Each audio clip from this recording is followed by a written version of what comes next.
All right. Can everyone hear us? Yes, we can hear you and see you, or see the screen. Diane, can you hear us? Yes, yes. Okay, perfect. Perfect. All right, Nick, stage is yours. You can see our audience. We have, I'm admitting more people. We have approximately 25 people joining us, and I'm hoping more. And I'm seeing several names from Brazil, United States, and the rest of the world. Again, thank you so much for joining us. This is our research team, and very honored and happy to host our wonderful colleague and exemplary scholar, Nick Hopwood. Nick, such a pleasure to have you here. Welcome. And thanks so much for giving us this wonderful presentation. I'm going to turn to you. And then again, at the end of your presentation, we are going to have time for discussions coming from our online guests and also in-person guests. Go ahead. Thank you so much for having me here. You can, Deanne, can you just give a thumb up? You can hear me okay? Fabulous, thanks, Beth. Working in Australia and conventions to acknowledge country. We're not on Australian Indigenous land now, but the work was largely done on land historically cared for by Darrigal people, and that land was never ceded. It is, was, and always will be Aboriginal land, wherever you are in Australia. And today I have a story of two change labs. The first one leading on to the second one, which I think really got to this culturally responsive aspect. Apologies to those of you who know this already, but the Change Laboratory is an open-ended approach to fostering change in any context, in this case, schools, founded in the work of Vygotsky, but advancing it and expanding it, I would say. And one of the important ideas I think is exciting about the Change Laboratory is that what changes is not people, it's a whole way of doing things, or an activity system. So what we're looking for is to try and move from a given form of activity, perhaps through what you might call a given new form. So you have your existing form, and then there's a change that other people might have done or might seem obvious, that's your given new. But then there's the fourth one, or third one, just like the creative new. And that's what Change Labs are about, is how do we move our way of working to some creative new way, which nobody in the room knows about when they arrive. And it's systematic in two ways. It's systematic in that it addresses the system, and it's also systematic in that it applies a certain set of principles. It doesn't have a fixed shape, but those principles underpinning it give it that systematic process.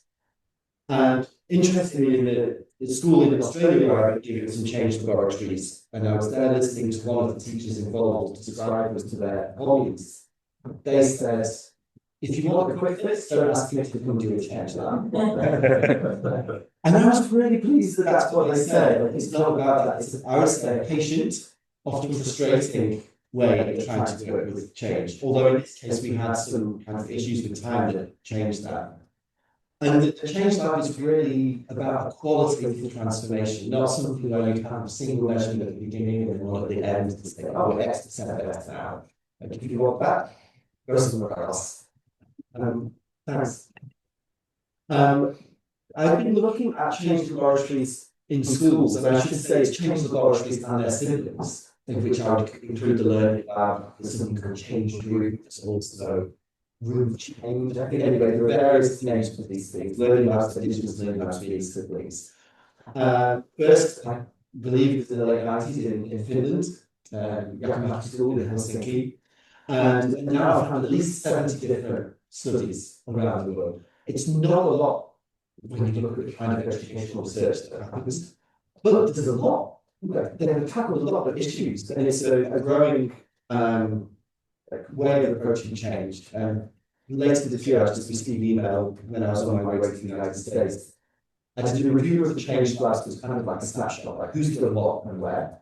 And then, even though Armstrong said, Nick, I wasn't a very chat way of doing it because it's like a snapshot. Chat puts the things in motion. When I say chat, cultural historical activity theory. And I thought, yes, you're right, of course, you're right. So I did a review and tried to look at change labs in schools in motion, how they differ now from how they were before. And so got to wait till December. I can send you an article on that. But they have been changing and developing. It's not a fixed form. And the birth of things like learning labs has been part of that. I make the argument that they have actually developed. The three things they've looked at have been what teachers do in classrooms, understandably, if you're in schools, professional collaboration, so how teachers work with teacher educators, or workplaces, or other schools, or libraries, and things like that, and schooling and social justice. And particularly those change labs would be the ones, for example, from the Global South and Zero and other places. Nice. So lots of ways of representing a change lab. This is one. You'd have, let's start with a group of people who agree to meet regularly. How big the group is, how regularly, for how long, you choose. I think the smallest that I found is a group of 3, and the quickest was 1 day, through to 2 years, plus in groups of 20 or more. So literally, you choose. Usually record the discussions so you can pay careful attention to what people say. And then you have mirror data, which is a way of helping people see themselves in the problem. But the trick is to see yourself, but not blame yourself or blame others. Like it's really, like often in schools, my experience was, well, it'd be nice if we could go change the curriculum, but until then. So when you see yourself in the problem without blaming yourself or blaming the person next to you, that's very powerful. That's what mirror data is supposed to do. You then have theoretical models from chat, and then in the middle you have these participants' ideas and ways of thinking about things. And the idea is to have this process called double stimulation. We'll come back to that. First stimulus is the problem. You get people invested in the problem. You don't take that for granted. You might be patient in finding what the problem is, and certainly becoming emotionally invested in it, so that you turn up over and over. And then you try and have this dialogue not only between people around a table, but between the people and these different things which are shown on what they would technically call surfaces. Really good. Oh, so yeah, mirror. I think this might speak on. So mirror data. Nick, I apologize. It seems like there's an echo. We are going to switch the microphone if you don't mind, because echo is affecting the sound. My microphone, yours. Okay, Should we use mine or yours? yours. Okay, all right. More flow. Yes. How about now? Do you have the echo right now? Beth is shaking her head. You can hear us, Beth? Perfect. I think it's much better. I apologize. Go ahead. No worries. So mirror data would classically be ethnographic data. So data from how things are, particularly focusing on examples that get people wound up wanting to change something. So challenging cases might be a student in a school whose behavior is difficult or learning or something. It might be performance data in schools. You have assessments, behavior records. You might survey people or talk to them. You might look at policy documents like curriculum or district guides or something like that. And the idea is to help participants see the problem and see themselves in it. And that's the first stimulus. And I think what makes formative interventions quite special is the patience they have with that part of the process and the significance they give to finding the problem, seeing yourself in it, getting invested in it rather than waiting for somebody else to sort of fix it for you or blaming. You're going to be my blame today. That's okay. First thing. Okay. So the other thing when I said a change lab is interesting because it's not about changing individuals, but activity. Activity is something you can never finish. You can have a goal. Like my goal is to run a mile or whatever it is, and you can run your mile, or my goal is to teach this student to construct sentences with 2 clauses. I can do that. But the activity of teaching literacy is never finished.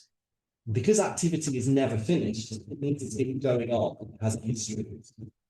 Because it has a history, there are contradictions that have arisen in that way of doing things. Because it has a history and it's ongoing, it also means that it has a future. And really importantly, chat researchers believe that that future is open. It's not given. We're not just waiting for tomorrow to arrive. It's up to us to shape what tomorrow looks like. So the Change Lab comes, in some senses, agnostic to the direction of change. I say in some senses, not all, I'll come back to that. Open about what the problem might be, certainly open about our direction, but fiercely committed to the idea that we have to understand activity in its history, and also that the future is up for grabs. Nobody else got to force us into what tomorrow looks like. When I say kind of some ways agnostic, not so long ago, I read something by Ilyenkov, and I will not get this completely right, but he was writing later, I think, in his career about the idea of fixed intelligence. And the words were something like, as in like biology, you know, kind of how you're born fixes your like intelligence. And he said something like, it's theoretically incompetent, morally vile, and thoroughly anti-democratic. I think that was the way he described that idea. So not totally agnostic, I think you could say. Next. So I'm talking about two schools in Nepal. So we have to kind of think a bit about history there. And before modern education, there were particularly two main religions in Nepal, which also had their own education systems, Gurukul and monastic. And that was limited to certain groups of people, certainly on the Gurukul side, the Hindu and caste system. Then you had close to 100 years under the Rana regime, which was kind of a sort of monarchy. There was formal education, closer to what we might think of schooling as like that. And it was deliberately only for some people, deliberately. And sort of mass education was discouraged to maintain kind of caste and class difference and control.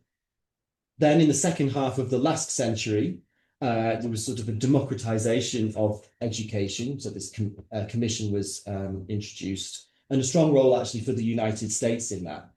And the key there was around universal primary education. Every student, every child in Nepal should get at least to go to primary school, was the target.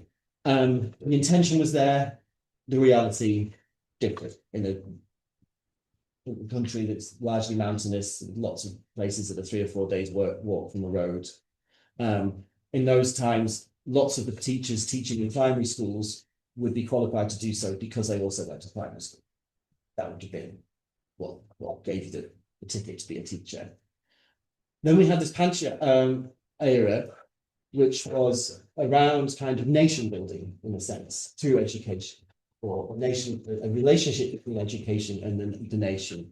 And at that point, Nepali language, particularly the dominant religion of Hinduism, and dress codes were important. And that did, one of the kind of contradictions there was the marginalization, which now Nepal's government recognizes it's dozens of indigenous groups and languages. But at that time, education was very homogenizing as part of the idea of kind of education for Nepal. Then in the 90s, there was a sort of the idea of decentralization, not only in education, but kind of through constitution. But there was a civil war in the late 90s. The entire royal family was shot, and the aftermath of that, in the vacuum of that, it's unclear who did the shooting. But there was a civil war. And so the ideas of decentralization were derailed, like much of life was. And then since 2006, Nepal has had a sort of federalized constitution. It's changed in various ways. And the intent has been to swing to multilingual education, to focus much more on gender equality and learning outcomes. And in policy, local governments, schools control over who they hire, not so much exactly what they teach, but perhaps how they teach. I put in print, but not in practice. Yeah. Okay. It's been described as a torrid affair. Nepal is not a straightforward country, as you can see from its history. And often the intention and the reality have been different. An intended exclusion in some of the earlier forms of education has changed towards intended inclusion, but still quite a lot of exclusion.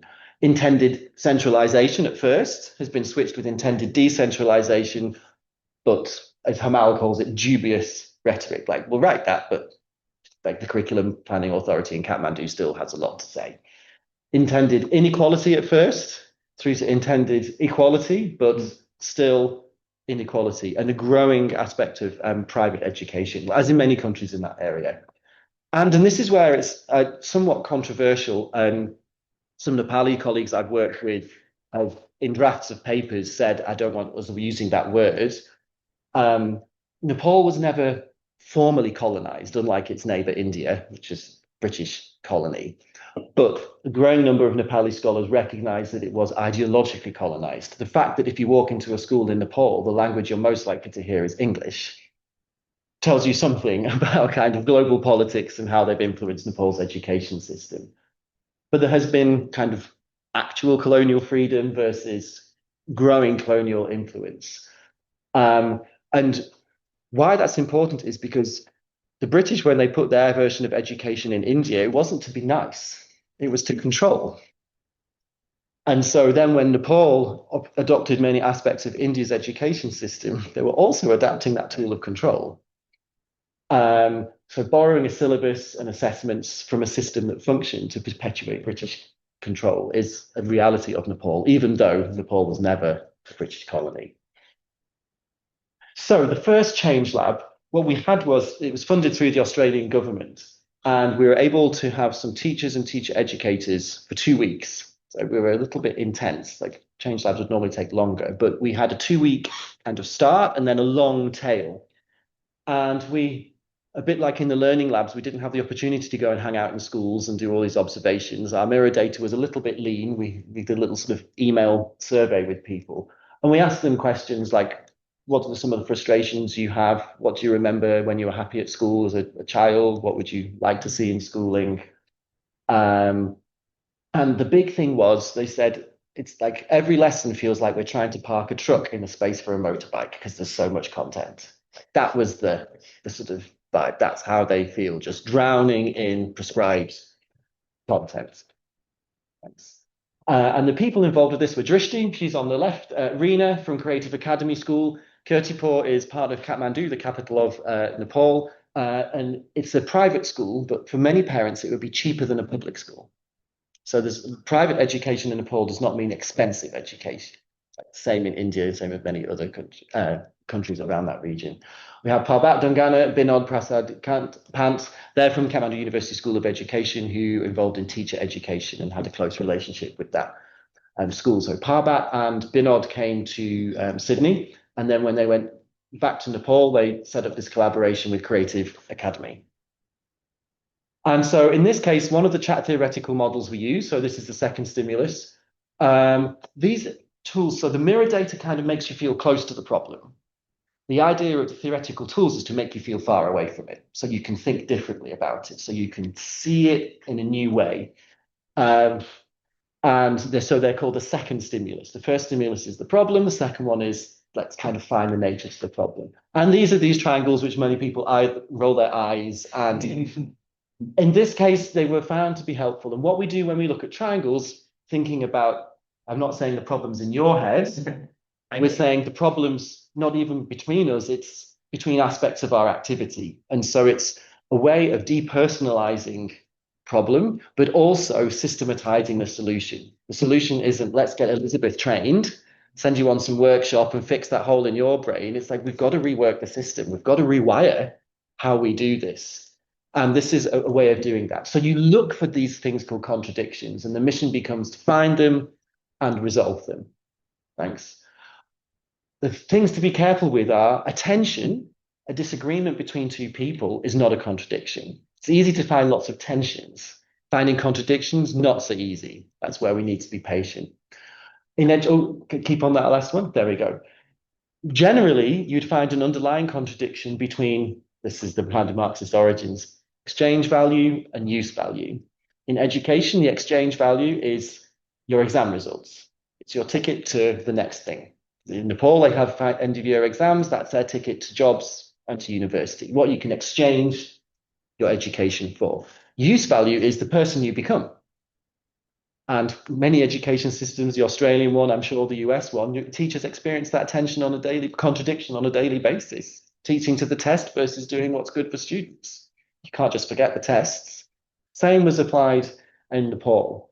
I remember sitting with Irio and Annalisa and talking to them about kind of, I'm not sure where to put the contradiction on the triangle. And Annalisa said, it's not like that. It's a moving system. You're worried about where to put it in one place. And she said, the thing is moving anyway. Like, so it's a problem that I learned about when trying to do these things. But anyway, we'll have a look at what happened. This group of people found it helpful to think about the contradictions between the rules, the program, the curriculum document, the big truck that they're supposed to park, and the object, which was the students they were hoping to, educate, the kind of people they wanted to be leaving school, and the roles, because what would happen is it'd be like this: the teacher's doing all the talking, the boys would sit at the front, and a couple of them would occasionally put their hand up, and the girls would sit at the back and generally go through their day saying very little. So then we had some participants' ideas, and what came up in this one, so this was their first thing they said, we had a professional person who was listening to what they were writing and saying and writing it on the walls around them. It was really helpful to make people realize like their ideas would be taken seriously. The first thing was that every day teachers make a difference. That was a really important thing for them to state and commit and to be reminded of every day we work together. The second thing at the top there was they were on the hunt for small things with big impacts. They're kind of like, we do a lot of workshops in Nepal, we go a lot of training that can take hours and nothing changes. And it's very easy to design very elaborate interventions that cause major upheavals and have marginal benefits. That's not what they were interested in. Then over time, they came up with these 8 principles. Now, looking at these, none of them were new. Growth mindset, not their idea. Carol Dweck, I think, often associated with it. Playfulness, liveliness, designing for praise, setting students up for success, being inclusive, moving in learning from concrete examples to abstract ideas like in mathematics or other things, and telling stories. No new ideas, but as a combination of ways to deal with how do we park a truck in the space for a motorbike? How do we help students do well in their exchange value and with the use value? That was what they kind of were drawn to, is these 8 principles. And they were thinking none of those inherently cost anything, which is really important when you've got a class of 60 students. They don't cost anything. And what these do is you've got that emotional engagement with the mirror data. You see, you feel the problem. The theoretical tools take you away from it. These middle ones are kind of that amazing merging and kind of combination of that kind of proximity and distance, that emotional engagement and that intellectual cognitive engagement through the theoretical tools. So then they came, well, how do we put these 8 principles into practice? And they said, let's do micro projects. They loved the idea of project-based learning. They'd been taught that in their Nepali teacher education system. But project-based learning took too long.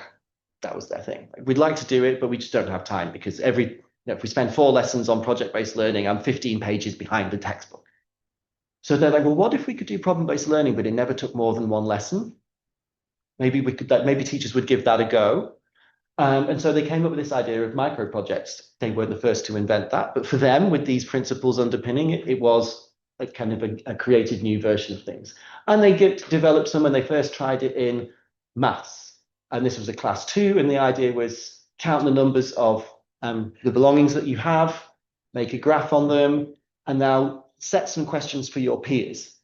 But that's not revolutionary pedagogy. But if you think, what would a classroom look like that if students were bringing the objects they had with them, counting them, creating their own questions, giving them to another group of students, and then marking someone else's? That's very different from the boys sitting at the front and the girls sitting at the back saying nothing, particularly because they were put in mixed gender groups. So this was a big deal.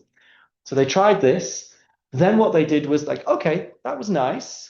But now the teachers keep asking us, well, what's a micro project? So they had to develop like a template for what a micro project is. And particularly kind of, how's that just different from a worksheet? Like the worry was that the teachers would just give out worksheets and think they were doing micro projects. So they developed this template. We'll carry on. And then what happened in Creative Academy was every subject and every grade from kindergarten to 12 started using micro projects. Not in every lesson. But what was interesting was the teachers said, well, it's only 1 lesson. I can give it a go. And then they started finding, actually, we covered more content in that lesson than when I just stood at the front and talking. The students got the stuff better. I didn't have to go back and do it twice. And so actually that contradiction, like parking the truck in the motorbike space because my projects take too long, which actually this is a better way of doing it. I don't have to do it 2 or 3 times.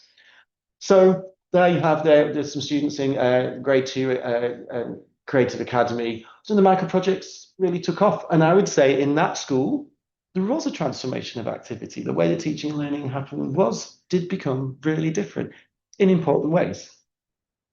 The second example is from another school in the middle of Kathmandu. It's a really interesting school. You can see it there on its 4 or 5 floors. It goes, I think, from 7 a.m. till 1 as a primary school, and then the kids go home, and then the secondary school kids come and sit in the same classrooms in the afternoon. And the staff change over as well. One building, 2 schools. And it was started as a community school. What was it? Yeah. One person educating young boys. It's 75 years old. That's quite old for a school in that part of Kathmandu. That's Rabina, the principal of the school, who came on a second program over to Sydney with some others. And one of the many Indigenous groups in Nepal is Nuar. And one of the things that has happened in the Kathmandu Valley is the government has said every school should have a Nuar language teacher. And so overnight, every school was given one. Often not qualified in the same way as other teachers, often marginalized, left in the kind of the dusty office at the back somewhere, not hugely respected.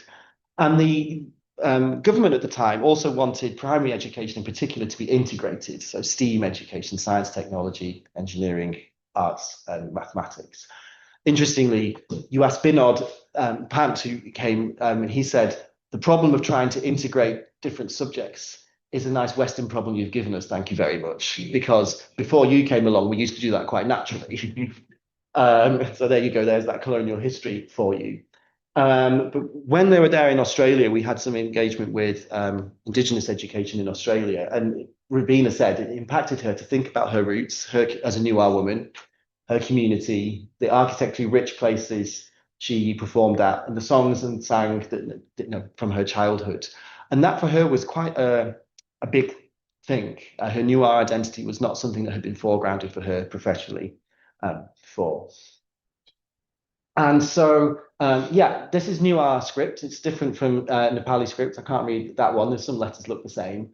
And these language teachers were given to all the schools and were regarded as lower status.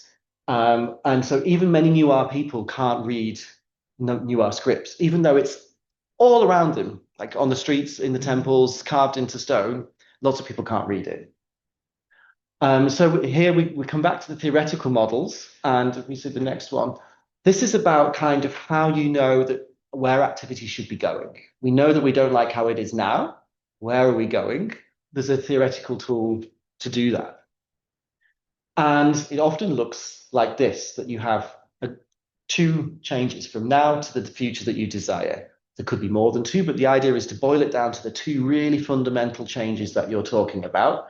And this gives you your direction of change. For this school, one of the directions was the vertical one was from separate subjects to integrated. Like, thanks to the British colonists for separating it all out, let's try and put it all together again. And the horizontal axis was about learning that's disconnected from its place, becoming learning that's connected to its place, and particularly to Indigenous knowledges and languages. So you could, just pause one moment to get back. So you could characterize the status quo as colonized and decontextualized, and the desired form of change as being culturally responsive and responsible, which was the label that Rabina applied to it. Okay, here we go. Now, this is really interesting. What she did when she got back was sit with her colleagues in school, and that paper you can see on the right, that's in Nepali script, not in Nuar script. They just listed all the culturally significant places that were within 5 minutes walk of the school. And that's what they came up with. I think the number there at the bottom is 32. So a lot. And they included the Nuar language teacher. That was a big thing for Rabina. That Nuar language teacher was there in the room with them. So anything that was kind of spiritually significant, they listed. And then they went walking around the neighborhood. The second stimulus wasn't something on a projector. It was their neighborhood. The second stimulus was around them. It was a lived thing. They walked around it. The point of the second stimulus is to show you the pathway to solution, to give you a different relationship with the problem. So this was a living, moving set of second stimuli. So they went walking around with the new R language teacher and went around their neighborhood. Thanks. And so the thing they decided to focus on was a kind of thing called an urban spring. You kind of water is there in the middle of Kathmandu. There are lots of them, and the Nepali word for it is kohiti. And so they planned a sequence of learning around these kohiti sites, 2 excursions, and some lessons. And you can see how they did the planning. Like they were doing it together on paper with the new R language teacher, part of the group. Yeah, okay. So the first thing they did was like ask kids, what does this word kohiti mean to you? Draw kohiti if you've seen one. It's like, where are you starting? So that's what they did on the first day. And you look at them like, that's not a classroom with boys sitting at the front on their own desks and girls sitting at the back. Already it feels quite different. Then they went to one of the kohitis, which was round the corner, within 5 minutes walk. They piled out of the school, walked down, and they had a worksheet to kind of do some observation there, and came back to school and started talking about it. Okay. Then they were actually kind of taught about kohiti. Teachers told them about kohiti for the first time on the 3rd day. Up to that, they started asking the students and they saw the thing. The teaching came on the 3rd day. They talked about water, sanitation. They asked about other sources of water, like where did they get water at home? Where did their grandparents used to get their water from? So they were getting them to talk to their parents at home. Those conversations would have been in Nepali language. The conversations in class would have been in English. There was new vocabulary. They were having to put their questions together for their interviews with their grandparents. So they were getting sentence formation, a whole load of things coming together. Then they had a writing task, and they got to compare tap water with kohiti water using some, I don't understand chemistry, maybe you would know what they did. Strips and Something like, yeah, it looks like they did something with it to make it bubble. I don't know, it looked fun. Hard and soft water. So there they were looking at the kohiti water and the water from their homes. This might have been the first time that something from their home had come into school, like physically, conceptually. Day 5, they went to another kohiti, and this was one that had been somewhat abandoned. And you can see there's kind of all like things growing in the water. They measured how far it was from one to the other, how fast the water was flowing out of them, how long it took to fill a litre bottle. Yeah, Karen? So when we asked Rabina, there's Rabina standing in the white behind the group of students, what happened? Well, she said they were able to, they learned different things. Like they covered a lot of the curriculum. A lot of those pages of the textbook got covered in those 5 days. And they actually became really concerned with this. And because the second kohiti, which had a building site next to it and had been polluted, they got quite upset and kind of angry that this had been treated this way. And they were working together and thinking critically and making presentations. And so they were like, yeah, the students learned some stuff. We're happy that they learned, and they learned in a different way. There were also outcomes for the teachers that what had been colleagues teaching their own little patch became colleagues who worked together and became friends, like they've been walking around the neighborhoods together. I mean, Rabina, this is Rabina's slide. She said, developed a culture of team teaching and collaborative planning.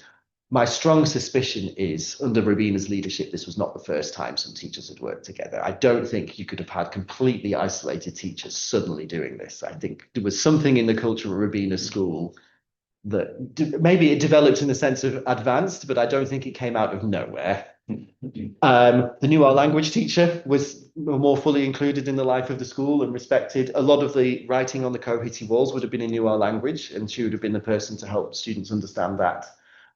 And appropriation, I think the word might also be appreciation, that this way of doing things was not seen by the teachers as a burden, but actually a better way of doing it, like more time efficient, like similarly to the other one. So a way of doing, we're still doing what we have to do with the curriculum, but actually this is better. So if you look at their school website now, you can go online. I checked it yesterday. It says, and here we are in the new R community. First sentence, right? That's a thing. That really is a thing. Rich and tangible and intangible cultural heritage are just next door. So this was the thing from, oh my goodness, how do we cover the curriculum in our resource poor environment, to we're a new art community with all its cultural heritage. Like it makes my spine, the hairs on the back of my neck tingle. Well, they study in their textbooks, they're learning through social interaction. The school is now adopting culturally responsive pedagogy as our signature pedagogy to use those heritages to adopt progressive pedagogy. And it's in English and then translated in Nepali. That's Rabina saying this is what we're doing in our school. Not every lesson is like this, but as a new stance that the school has in relation to its placing the community into its pedagogical values. That's good. After 2 weeks sitting with us, Sydney, I think that's a big deal. They've now gone round their neighbourhood again. They went back to their list of 32 spiritual things and found some statues, and they're now doing round 2, kind of based on these statues. The Kohiti thing happens again for the grade that they did it with. So I do think in a change lab, you can get truly transformative change happening.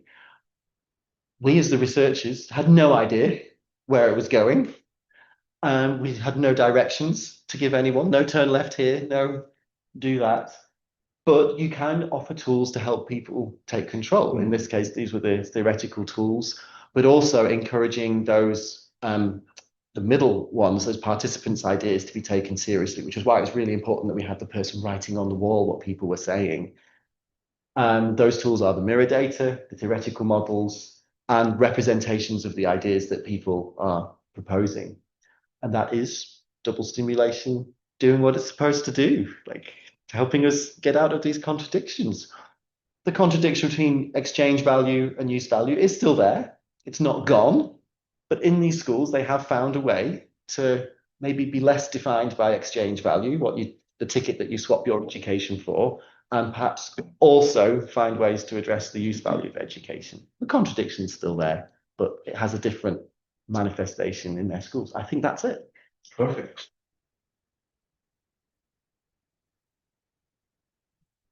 Unique. Thanks so much for this wonderful presentation. So stage is ours now. Stage is yours. If you have any questions, comments, reflections through Zoom or over here, you're welcome to join us, join the conversation. Our colleagues on the Zoom, feel free to unmute yourself. Ask your questions or reflections. Vanessa, I think you have a question. Would you like to share that with us, or I'll be happy to read it as well? Hello. Sorry, my camera is not working, but thank you so much for your presentation and all the complete examples that you are presenting. I'm learning a lot about chat, and I use it in my dissertation, but I'm very new to this theory. So I wanted to ask you, I think that I'm going to read my question because I thought about it. So I wondered if you could expand a bit more in the role of the researchers when we are doing these change laboratories.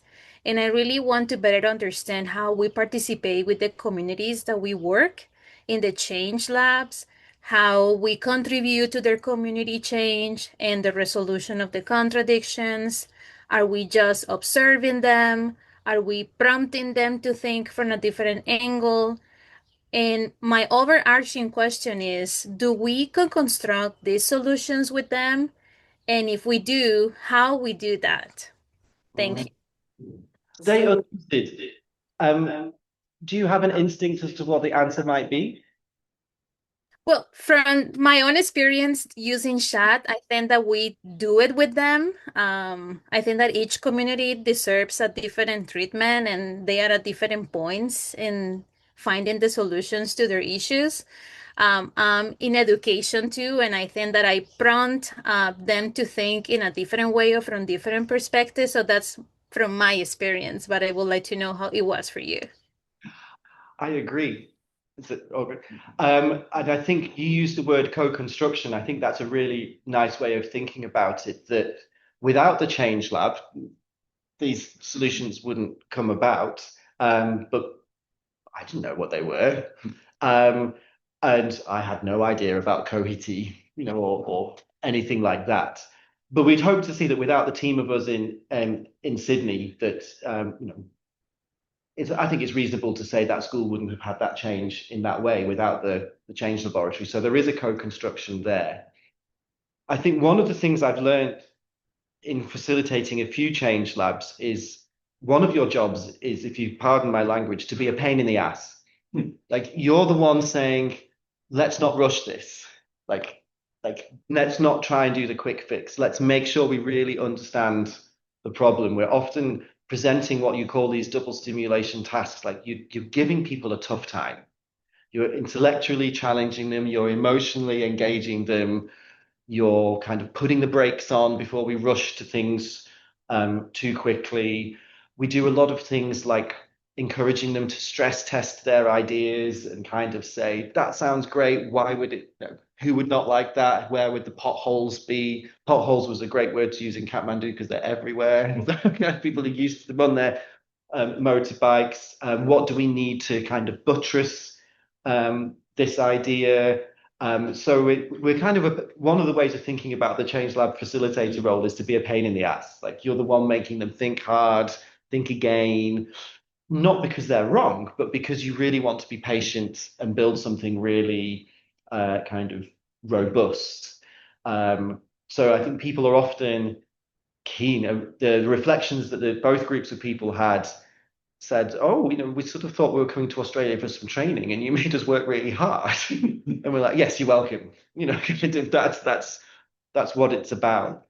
So I think also the part of your way of being a kind of a pain in the ass is to maybe not play devil's advocate, but to help people see the decisions they're taking and the values that those decisions are based on. So in that first one around teachers make a difference, we wanted to keep coming back to the fact that you really do when you turn up to work and you show up for the young people that are under your care, and kind of reminding them of those things when people can get overwhelmed by the size of the task. Once you start talking about a system and redesigning a system, it can be a lot. It's like, oh, I just thought I was here to learn behavior management or whatever it might be. And you suddenly go, honey, you wanted me to redesign the system.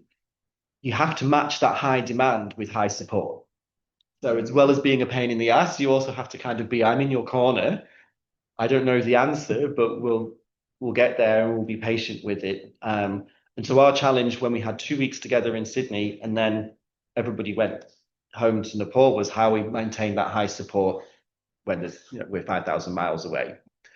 And it's interesting. We had another change lab in a different school where the teacher went back and it was a totally misogynist school principal who sort of blocked as best he could.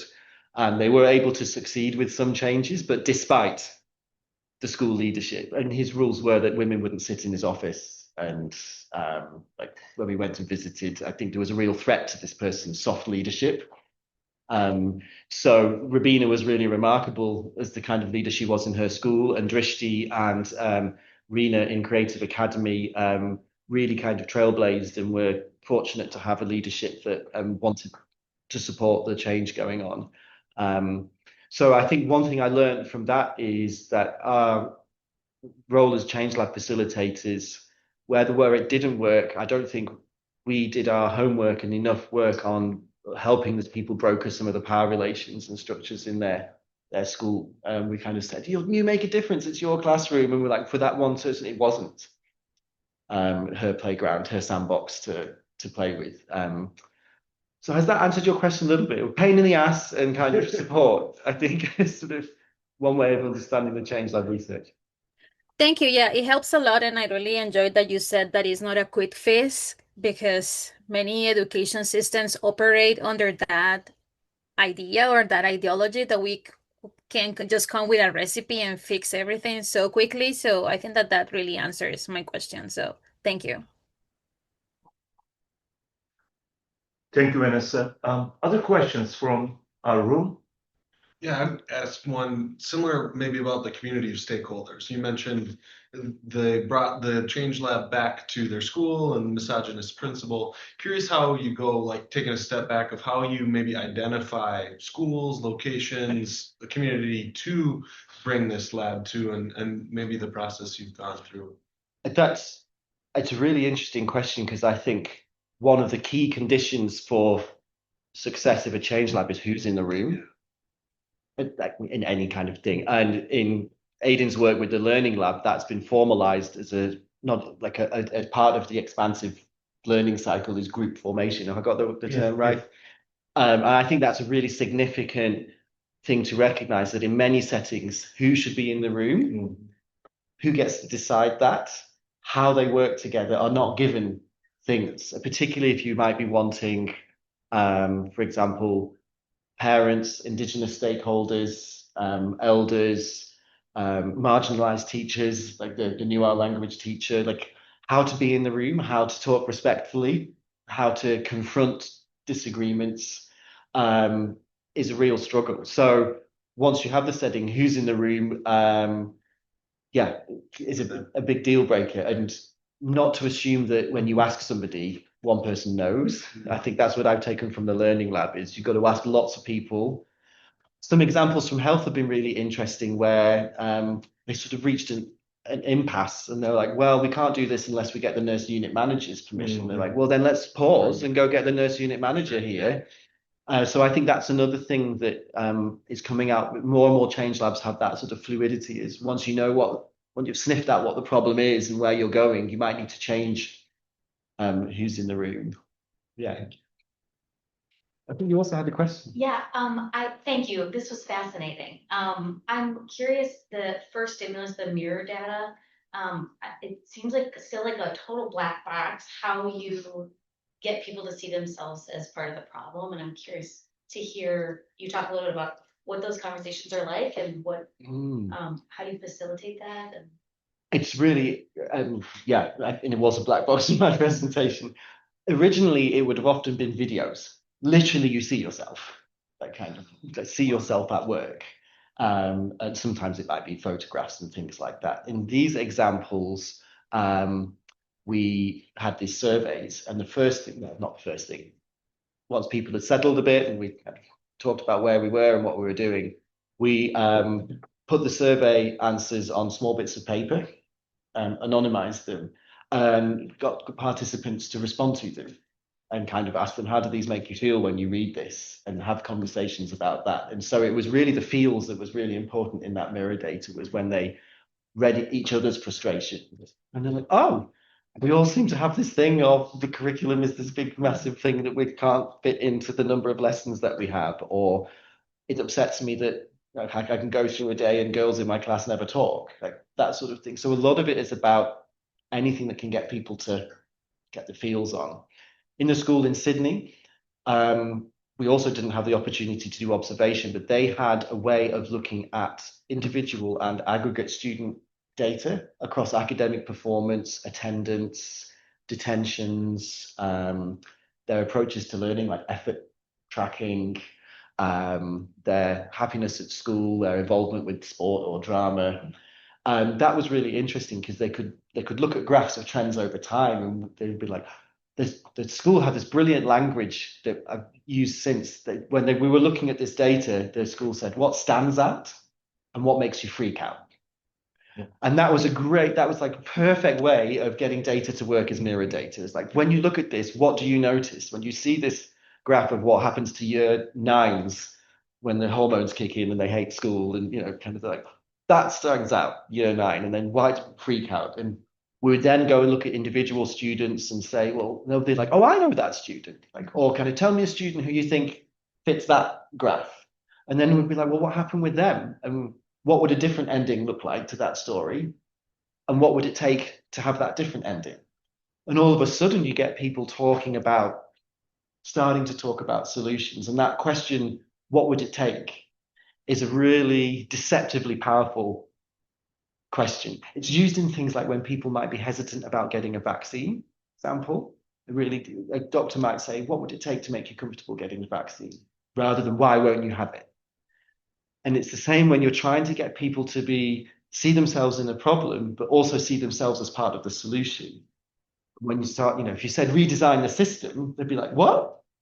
But when you start saying, now we've got this mirror data, we've seen the big patterns, we've seen what stands out, we've freaked out, we've brought it down to our own practice by bringing the pattern down to particular students or classes, we've got the feels going on, how do we get it to so it's not somebody else's problem to fix? And then what would it take for it to be different for that student was a really powerful question that shifted us from the mirror data as the problem finding to the, oh, actually, we can think about the solution. Is that Yeah. question a bit of a less of a black box? Yeah, yeah. Gray, at least, rather than black? Okay. Transparent. Okay.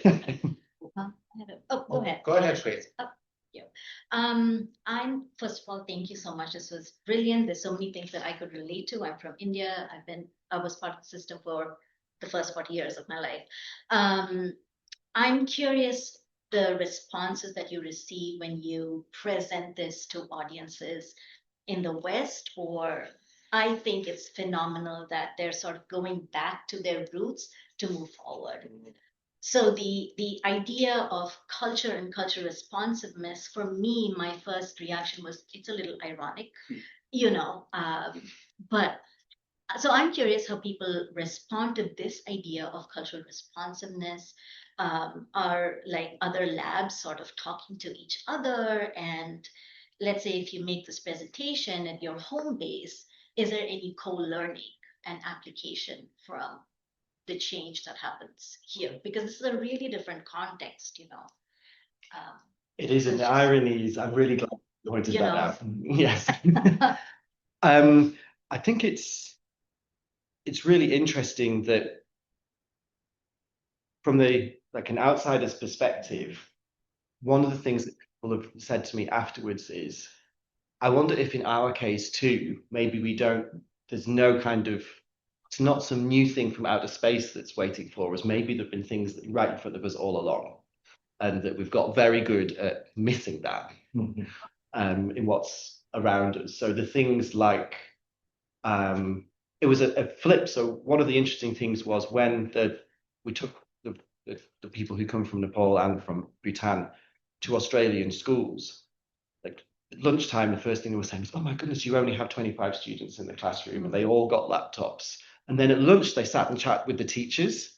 And by the end of the day, they said, but they're still complaining about the same things that we are. They still complain about the curriculum, about student behavior. And so they were like, well, actually, so having 25 students with laptops isn't going to fix my problems for me. So that was one interesting thing. And then the flip thing happens when we have these conversations in Australia, is almost like, oh, it's not that they're like, oh, we have 70 kids in the class, but they're like, well, maybe what they found there is something that we might be missing as well. That's been one response. That's great. Yeah, thank you. Yeah.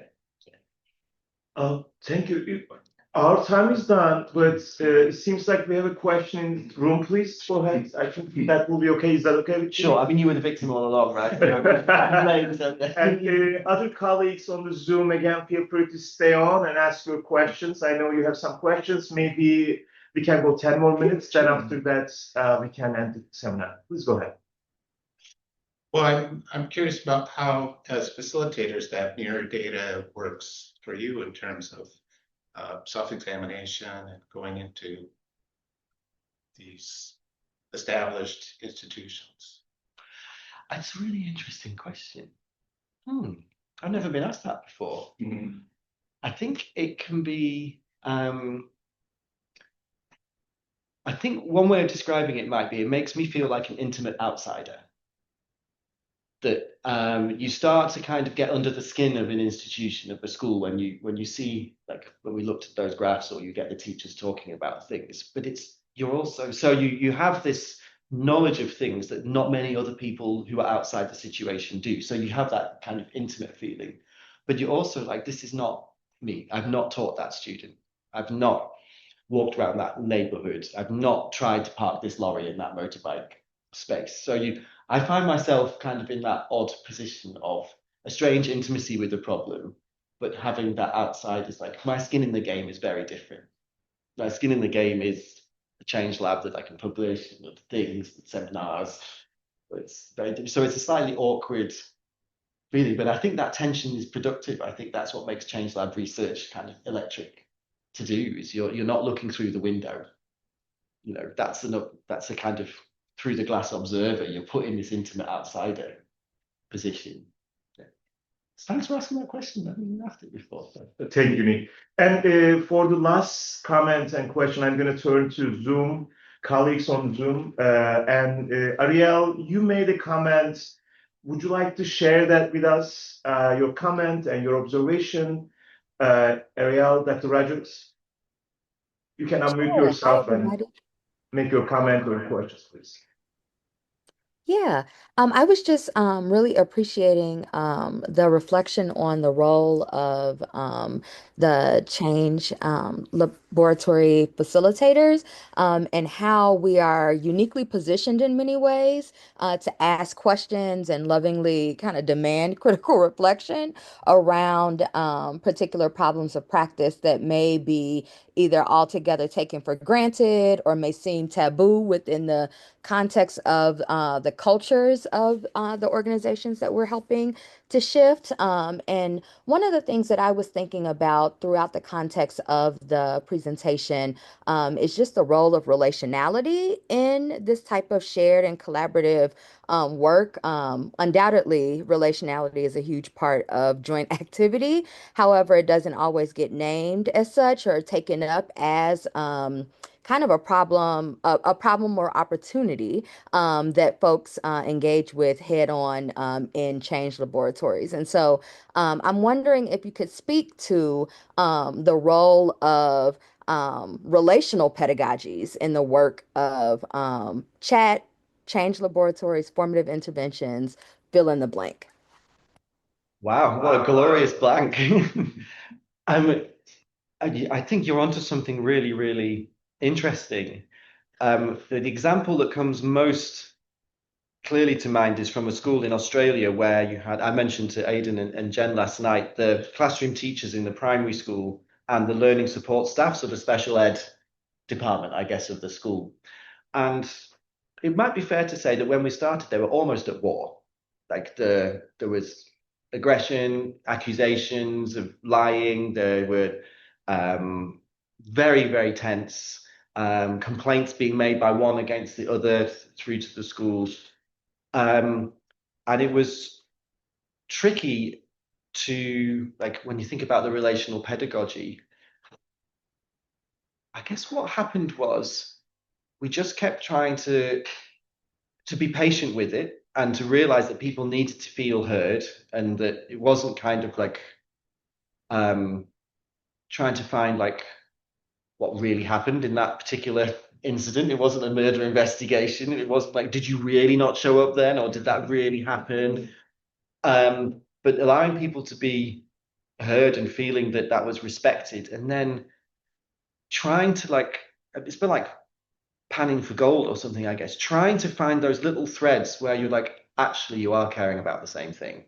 And that's, I think, in my head, what really helped that relational, what you're describing as a relational pedagogy, was Anne Edwards' ideas about what matters, that people might have very different stakes or skin in the game, but what matters, they might all say, oh, of course we care about students' outcomes. Like, but then how are you fighting so much? And it's because what matters might be really different. For the special ed team, what matters might be that the students who've been with them then go back to the classroom, stay back in the mainstream classroom. Like you were saying that earlier, Elizabeth, like sometimes what you want is like to do a good job. You want to not be needed anymore for that student, where sometimes for the classroom teachers, what matters might be a peaceful classroom where I can pay attention to 20 students and not just 2. And when you get those what matters and you find a way to legitimize them and for them to be mutually understood as reasonable stances to take in this issue, that I think for us was a turning point where we went from this sort of embattled situation for them to start talking as a we that was still with different responsibilities and things like that. So maybe there was a bit of a relational pedagogy there, but I don't think what we did was a kind of relational therapy. We didn't do a kind of sit down and say, now you listen to her, and then and then that wasn't what it was. It was about finding those threads of what matters and trying to reflect back kind of a mirror on a mirror on a mirror every time, the nature of the conversation that people were happening, and always sort of trying to see that these disagreements were because different things mattered, but all of those things that mattered were okay, and not okay, important and valid and legitimate. But also, I think it just took time for people to realize that what they said was heard, and it wasn't like we weren't spies for the school principal going reporting back. We were sometimes asked, what were they saying? And we were like please, don't like, just let us do our thing. So we had to have that sort of safety, but it became very clear in that sense that safe wasn't just let's keep the elephant where it is, or under the rug or whatever, wherever it would be. Safe had to be safe to be fully honest about what I'm thinking about this and the way that my colleagues have treated me or my colleagues things. Sorry, I've drifted a bit there. I think your idea of relational pedagogies as part of an formative intervention is really interesting. Thank you, Nick. Thank you, Ariel. Thank you, all of our colleagues on the Zoom and in the room. And I think they can email you, right, Nick? If they have any questions, any further comments, please, I encourage you to email Nick and further this conversation. I know there are several people on Zoom, they have questions. I hope they can email you and further conversation. But I think Nick's work has been demonstrating the power of the collective agency and then nurturing the hopes and utopias. And I think the humanity is at its best when they have power to make changes, work together, and design the future for all. And your work has been exemplary in Australia, in Nepal, in Bhutan. We look forward to reading more, learning more from you. Thanks so much for joining us. Thanks for having me. It has been a pleasure. Thank you. Thank you, everyone, for joining us. Again, recording of this seminar and the future seminars will be available on Learning Lab TV YouTube channel. But again, it has been a pleasure. Enjoy your summer or winter in the South Hemisphere. Thank you. Bye.